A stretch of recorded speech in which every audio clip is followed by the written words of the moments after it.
পাহাড়ের এত সুন্দর জায়গায় এসে এমন সুন্দর একটা জিনিস দেখতে পারবো কোনোদিনও ভাবিনি। সো ব্যাপারটা হচ্ছে আমি আর মমিতাদি চলে যাচ্ছিলাম রোহিণীর মন্দিরে। স্কুটির থেকে নেমে যখনই হাঁটতে শুরু করলাম একটু হেঁটেই দুজনের অবস্থা শেষ। আর এখনো তো অত উপরে উঠতে হবে। আমার তো উঠতে উঠতে পুরোই 12টা বেজে গেছিল, আর মমিতাদির তো পুরো 12টা পার, 1টা 2টো বেজে গেছিল।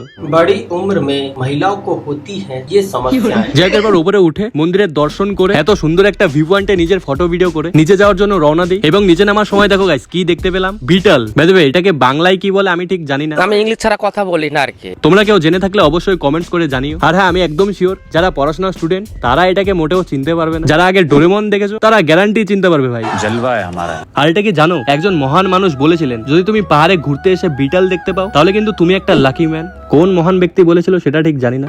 এখন আমি নিচে নামতে থাকি। বাপ রে, নিচে নামার সময় জোশটা দেখো একবার। सुकून का नाम सुना है?